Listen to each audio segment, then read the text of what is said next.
Hello, good evening and welcome back to the Fish Locker out on the shore at night. We've got large spring tides and we've got about another hour of the ebb. So that means the tide's going to be going out for another hour. I'm going to follow it all the way down to the low tide line and just see what we can find. Ideally tonight I'm looking for shellfish. Moving a little bit further down the tide line, there's a cockle. That's full. We're starting to see lots of empty ones. So we're getting into where the cockles are living. There's one living in the sand. Now that for me is too small. That is going to be big enough legally to take, but for me that's too small. This is the size, this is the minimum size what I'm going to be taking. This is why I was saying that it was good sometimes to go foraging just after weather in a certain direction.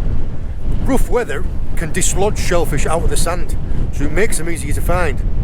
So after periods of bad weather, it can be a good time to go foraging on the shore. There are two crackers, that one there and that one there, look.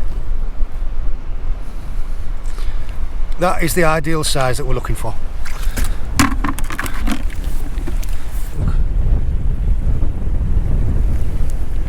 Now by simply walking around, I could rake around in the sand here and I could probably find some more, but I don't want to disturb all the sand, because look, see that worm just drop into there then?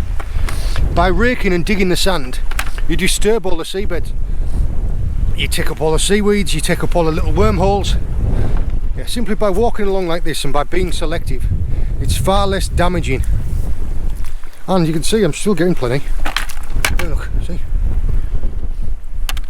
We have had a fantastic haul. We have been super lucky tonight. We've managed to get 7 amazing scallops and a cracking little haul of cockles. Now, because I got so many cockles, what I'm going to do now is I'm going to go through and I'm going to grade these. Because I got such a good haul of really good big ones, I'm going to go through and I'm going to pick the smallest ones. Now these are still big enough to take, but when I've got that many big ones, I don't need to take that many. So I'm going to probably take 3/4 of what there and then leave the rest. What I'm going to do now is, after I've graded those and taken them further down, I'm going to try and find some clean seawater. Fill the bucket full of clean seawater and then I can allow these to purge. And all I'll do is, I'll just let them sit in that water, filter it through, and they'll spit out any of the sand and the grit and all the bits and pieces. Yeah. Brilliant. Here are the scallops and the cockles from which I foraged last night. All I did when I got in is I just put them into 2 pails of clean seawater. All this is a little fish tank aerator, just a battery powered one that I got off eBay. It just keeps oxygen going through the water and helps them purge. I've decanted the water off these, and that is how much sand I've chucked out. They've been there for maybe 10 or 12 hours. You right? Mm-hmm. So these are going to need to continue to purge. Here we are. Those cockles are clean now. That shows you how much grit I've saved. That was the first time I changed the water. There's the second time I changed the water. There you are. So if you'd eaten them straight away, you would have had all that to take out when you were cleaning them once they'd been cooked. Now they should be fully clean.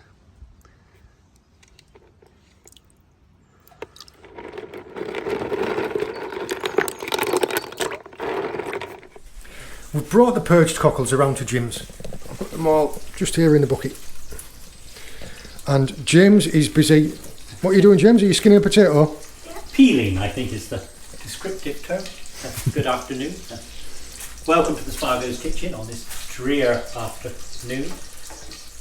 Clam chowder, and for the benefit of Carol, smoked haddock and vegetable chowder. James's finely diced onion. You've done a fantastic job there, James. Has indeed. I'm melting a couple of ounces of butter on a gentle heat. I'm going to sweat the onion down. That was like 6 very small onions. Well, this size, aren't they? Yes. So. They almost look like pickled eggs. So we'll season those and we'll let them sweat away quietly with the lid on. I was going to say about that, you keep the lid on to keep the moisture in so they soften without colour. Without colour, that's quite right, and sweeten up beautifully. lid. Gas has gone out, we won't get anywhere. Doing 2 chowders. So I'm sweating down all the onions, and in a second pan I'm going to fry the bacon first. The big balls up from the previous time. So what you're doing is you're making the same base and then splitting it so that half of it can have haddock in it and then half of it can have the clams in it. So if you are allergic to clams, you can still have the same chowder, you just You make can it with... still do the same chowder, just for the sake of economy on the gas. But whilst all of the onions for both soups are sweating down in that pan, I'm going to fry off the bacon in the smoked haddock pan. Now, the cockles in here, you'll have seen from when we were purging them in the garage, they did have an awful lot of sand. They should be pretty clean, but I'm expecting there might still be, there's still a little tiny bit of grit. See at the bottom there. So even though we took out most of the grime, there was still a little tiny bit left. I'm not sure exactly what weight of cockles we've got in there. Might stick them on the scales real quick to see, but it's... Do you want to have a guess? 7 1/4 pounds. Really? 7 1/4? Oh, I was thinking more like 5. 5, maybe less. So this has turned into a little bit of a competition. You said £4. I said £4 old money. So yeah. £4. Jim said 7 1/4. I've said 5. You get an advantage of going last, don't you? Is there a prize? I reckon 3.5. Is there a prize who gets the closest? 1.42 kilos. About 3.5 to 4 pounds. How do we What's swap that in this old over? money? £3.10. I don't believe it. 4. Yeah, £4. Oh, I win. What do I win? As many cockles as you want to eat.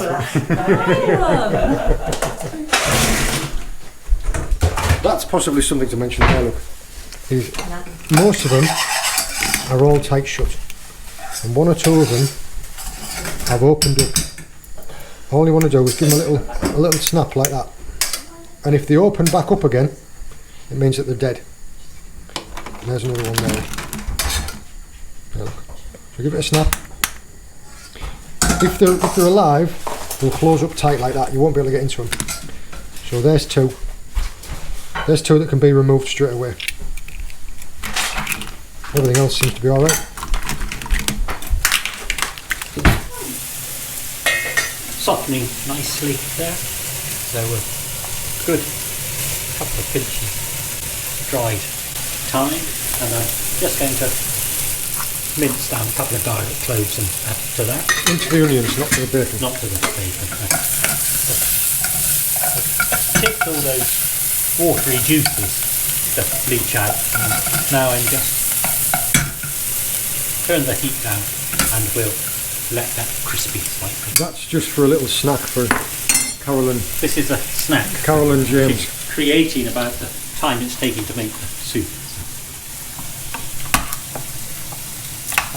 A lovely, satisfying snack.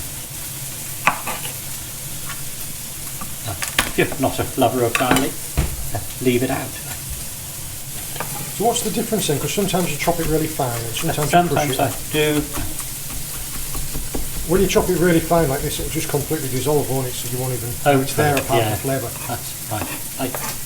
Quite honestly, I like it sort of finely sliced and let the fine slices almost dissolve into the. So there's the garlic, the associated juices. Little stir. Lovely and soft.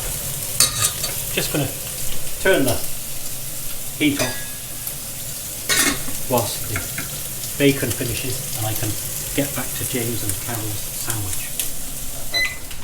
Put a medium-sized pan on.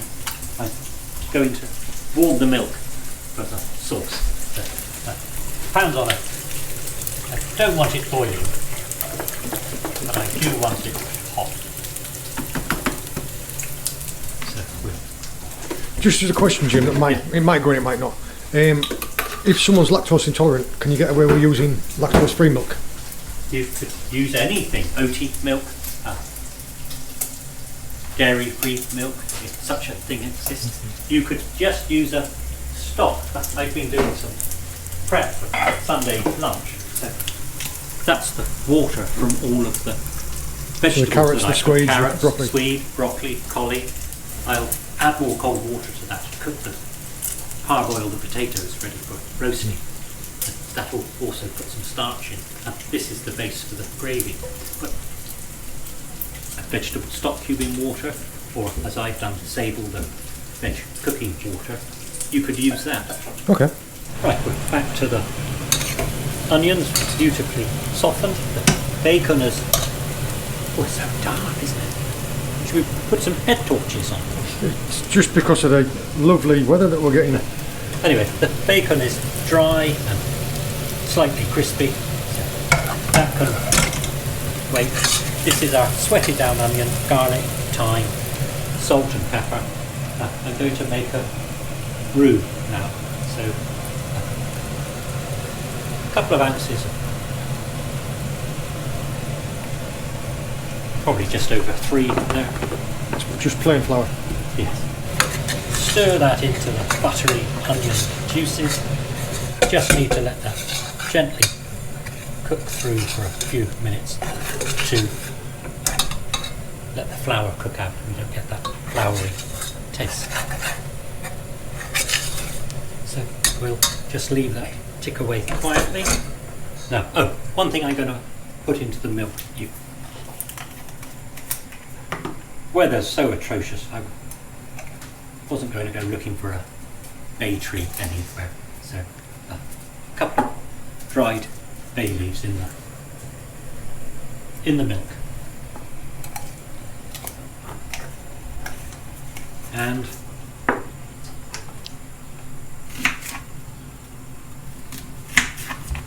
some onion.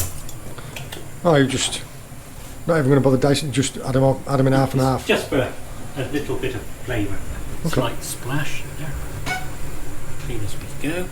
This is just a little bit on the dry side. So another couple of ounces of Just butter. a little knob. Well, that's a considerable knob, John. That will melt away with the heat of the flour. And when that butter's gone in and we've given it another minute or two, then we'll start adding the flavoured milk. Okay. Now let's put a pan of cold water. Just bring that up to heat and I'll toss the clams in, and then I would imagine they'll be very salty. That will dilute the Sorry. that will dilute the clam juices. And we can add some of that to the soup. So Because it's like the times when we've done the mussels before, what happens, it's almost like brine, isn't it? Yes, I'm not putting any salt in anything till we get to that part. So, clams are ready to go in. Water's on the gas. Make sure it's lit. Yes. You don't need to use just cockles for this, you can use any other type of clams, can't Yeah, you? you can. Even if they're the real big clams, you just cut them into smaller pieces. You can slice them through. Right, that flour is now cooked out. Nice little paste. So you've worked it until it's like just a roux. paste. It is a paste. Yes, I haven't just stirred it gently. But it's cooking the flour out is the important thing. Now going to add that's about a third of the milk. Excuse me, John, just get a cloth.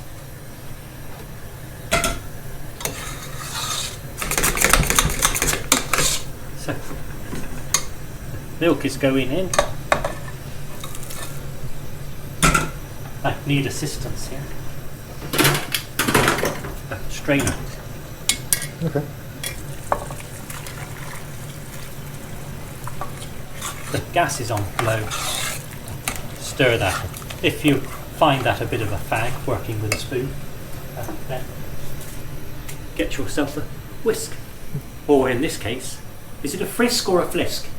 Flisk. Flisk. Because it can be flat. Because or my utensil drawer eats the whisks. This one with a twist. Staggering, isn't it? With a face like mine, I could make a fortune on the radio. Yeah. Flavoured milk is nicely incorporated. Just leave that on a very low light. Cook away for 4 or 5 minutes. We've got a boil on there, John, so we'll Oh, a rolling boil. pop the lid on. Then take a 2-3 minutes at best. There's our They're frisk. already starting to pop, aren't they? Look. Yeah, they won't be long.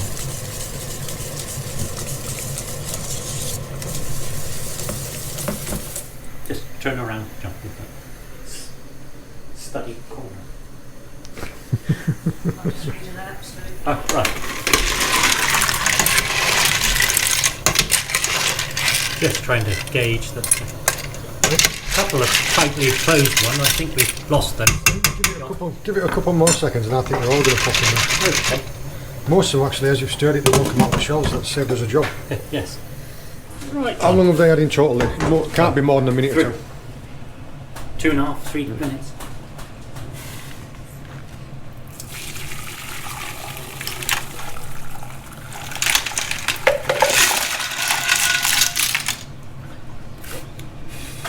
There's a couple of bits of meat there. They're hanging on, are they? That's it. And that you can see. They're all coming clean. Well, that's it perfectly. What goes pitter patter, pitter patter? Yeah. Pitter patter, pitter patter. Go on. You don't know. The mouse running along a hot Hot water tin, pipe. yeah. There we go. That's beautifully. That's the soft cockle meat and come tender. out of the clams. So all we'll do now is we'll pick through all these, Yes. discard the empty shells, and we ended up with a little bowl just of. You could, if meat. you wanted to be quite sort of chefy, is put some of the shells into the soup mix and pick your way through them. They'd probably charge you an extra Yeah, I was £5 just going to for charge you privilege. by the weight and half of it be shells. Right, let me So this will strain off into there and Yeah. we'll potentially use And then that we'll- stock underneath. strain. We'll have a taste of that in a minute. Whilst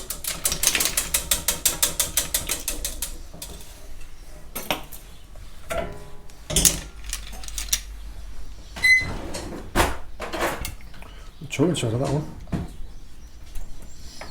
Most of them, just by cooking, just come straight out. If you do ever come upon one of these there aren't any at the moment that are tight shut, like that one now. For some reason, whatever reason, all of these ones that have opened up are good to eat.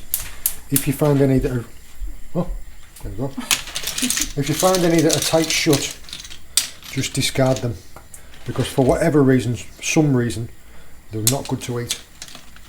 Do you fancy eating one, James? No. would you like a bowl to put the I'm going to Meat get, in, get my bucket. it's the water from the mussel cooking. Cockles, sorry. For the vegetable chowder, I want some diced potato. So I shall dice this potato and cook it in the cockle water. There's one. When the potatoes are nearly cooked, I'll slice those beans through and add them to the potato and they can cook together. Those are the cockle meat out of all of those shells. You can see there's no real bits of grit or grime because they've been well purged. There might still be a little tiny bit at the bottom of the juice that came off, but we'll decant that and then run it through a sieve if we need to. And are you just Smoked haddock for the second chowder, Carol's chowder. Let's call it Carol's chowder. just taking the skin off the smoked haddock.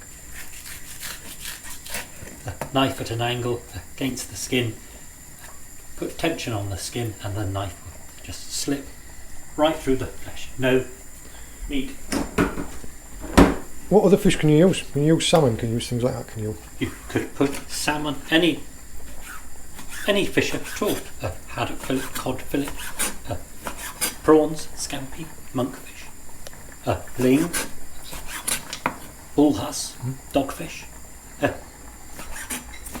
We might have to do that. We might have to do a bullhuss and dogfish catch and cook. I want you to, because I've got some good ideas, and as it's so bountiful down here.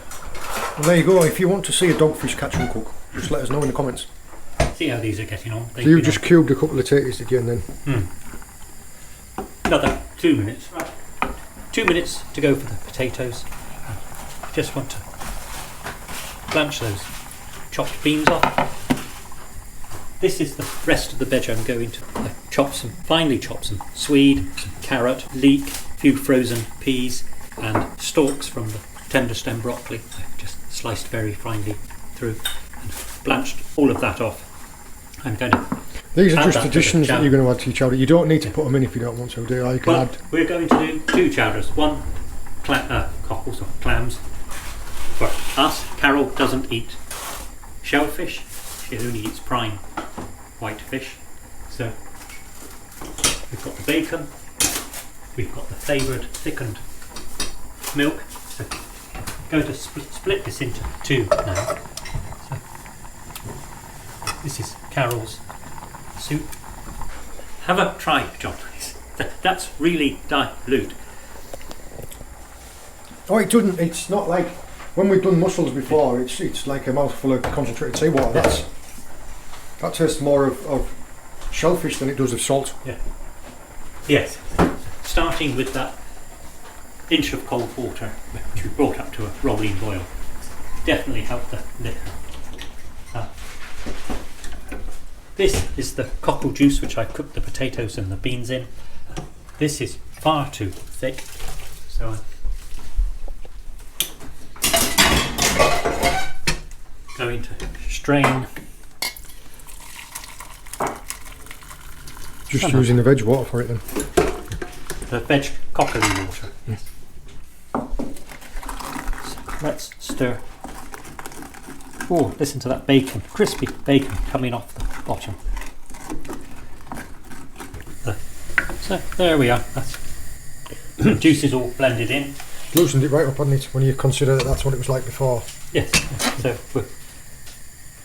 this will need a couple of minutes to cook the fish. And then we'll put the That was just 2 small haddock fillets. 2 small haddock fillets. Yeah. That's given me that smoked haddock has given me another thought. I've got a hankering for kedgeree, John. There's another. Okay, we'll leave that for 2 minutes. Let's come back to this big pan, and you can see in the bottom. I'm not going to shake it, but look at the grit. The grit will stay there. So even though I'd purged them for, well, you can see it there, stick at the bottom of the pan. Even though I'd purged them for a good period of time and it was clean when the water was coming out, they're still holding a little tiny bit inside them, aren't they? Yeah. Again, I'm just letting that thickened, flavoured milk down. People had not chastised us, but complained about, I said, you don't need to purge them. And I was thinking, well, that's fine if you just don't mind eating a mouthful of sand all the time. Why ever would you want to eat all that grit? My God, it would wreak havoc with your teeth. So there's a half a pint of the water, the stock gone in. That gas is a bit high. There's a 300ml pot of double cream. We'll put all of that in. Let's be outrageous, shall we? Now, put that back onto a low light, and then we'll just simply. What, when that's run through the cream? Yeah. Put the cockles in. Put the cockles in, And we'll put a handful of chopped parsley on the top. And we shall be eating very soon. A flat leaf parsley. Now, I'm going to serve this soup inside of crispy bread rolls. Couldn't get the big ones. It's like an edible bowl. Couldn't get the big ones. But I'm going to slice them in half and open them. Take out all the bread. Just leave the crust of the roll. And how do you eat it? Does it not all just come out of the sides when you? Okay. You can come on this journey with me. We'll come back to that in a minute. If it was the proper size, it would make more sense. The haddock has had a couple of minutes. Let's put some other vegetables in. Sorry, wrong side. It's alright. Those are cold, so we'll give them a minute. So we've got smoky bacon, or unsmoked bacon, whichever you prefer.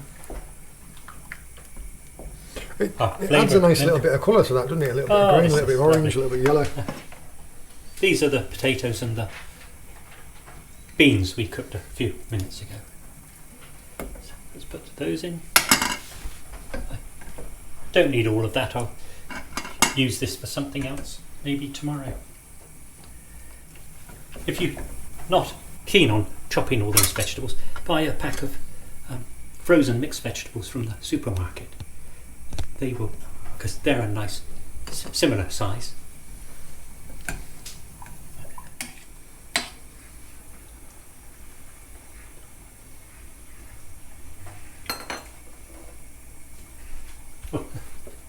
Salt is from the bacon, and the Cockles juices are quite enough. I'm going to put a good pinch of ground white pepper, little black pepper. Oh, I say it myself, that's bloody delicious. Stand here. It looks amazing. With that spoon. So, crusty rolls, a bit on the small side, so take the bottom off. Sorry, Jim. it is my fault we didn't get the large rolls. Oh! So we'll just pinch out the...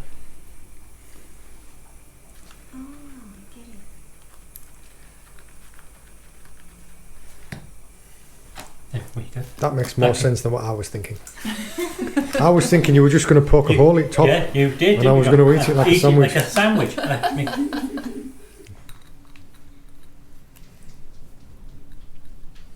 Yeah, that does make a lot more sense than what my mind was seeing. It does indeed, John. And we'll just finish off with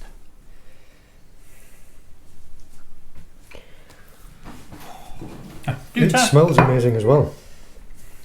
Sit down, please. Carol. Thank you. Do you want one of these, John? I'll let Hannah get tucked into it. Okay. Thank Whilst they're scoffing on that, shall we go and finish the... Okay. Delicious. This is our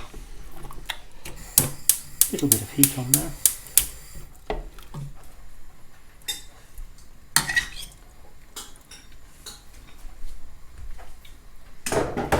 Again, just needs a... You can usually tell when food's good because it goes quiet, doesn't it? You wouldn't think there's a room full of people, would you? Just needs some white pepper. Okay, let's leave that for a minute. We'll go back to the ladies. So all you did was you just took the bottoms off these, didn't you? And you hollowed out the insides. That's right. I'll get one ready for you for your clam chowder. Keep these for breadcrumbs, the middles.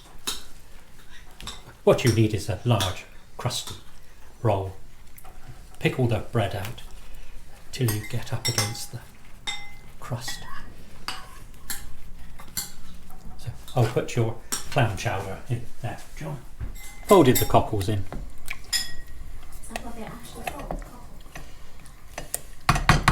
And we're good to go.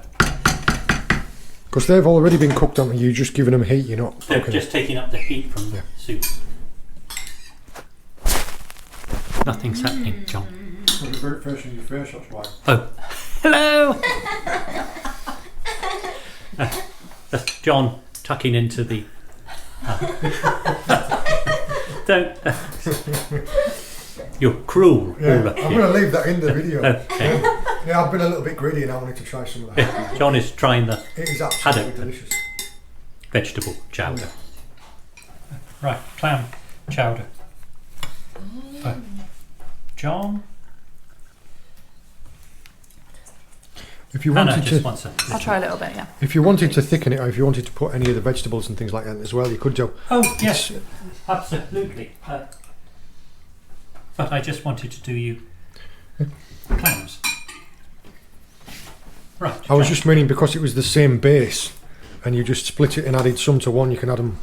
Because I mean, if you don't like fish or shellfish, I imagine you could put chicken or anything. Yes, absolutely, anything. Sweet corn. Your You've, chowder is your oyster. you've got some of these out as well, so the stuff that's left over, is it okay to freeze? Yes, absolutely. Just make sure it's properly defrosted slowly in the refrigerator. So you allow it to cool itself at room temperature, and then once it's cold, then you freeze it. Yeah, this. I'm going to put that in the fridge. That's the last of the haddock chowder. Carol can have that on Monday or Monday for lunch or supper. And if not, it'll be labelled and go into the freezer. What one's You burst into life then, didn't you? No, really? Oh, I've forgotten something. We don't have crackers, but mini cheddars. Which ones is it that you need, and we'll bring some back? A little potato. Very tiny. Not like round. the goldfish crackers that Hannah brought back. Oh, I love them. I think the little potato ones. Yeah, they're. I don't know what they're don't know. made from. Do to clam chowder.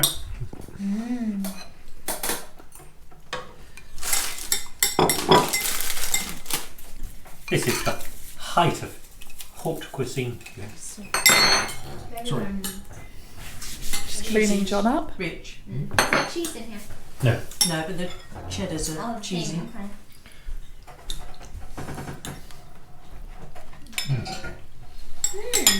This one's much more just like a creamy soup, isn't it? Where the other one was like a... a meal. Might try It's like a that salad. semi-solid meal. Mm. Isn't it? I'd like to try it. They are, I do like these type of cockles because they're only, each little one's just like a little gem, a little nugget. Yeah, lovely. I'll end up getting really messy there. You're going to sing us a song, Do you want me to John? stop No, filming? you know, like when I can see, you know, like when you open a pack of crisps and they're struggling, it goes, I can feel myself pressing and it's just going to go. We're going to end up You want with, a knife and fork, John? yes, please. Right, we're all about finished up. I tried, but you tried both as well, didn't you? Yes, I did. But you preferred the haddock. Haddock one, yeah. They were both delicious, both from the same base, but into your haddock one. Because if someone doesn't like shellfish, you can make it. We were just talking there. You can put chicken in it. You can put anything else in you want. All the veg that we put in it. If you don't want it, you don't have to have it. But they were both absolutely delicious. They were both absolutely delicious. I'm still wrapped up in it. Are you all right? Yes. Yeah, it's because you've been demoted. Daughter's kicked him out of the sink. Out of the sink. I've lost. I don't know what to do. These the mini cheddars actually really did add to it. If you know the name of the proper crackers that go in New England clam chowder, let us know. I hope you enjoyed joining us. All the very best. Bye bye. Bye. See you later.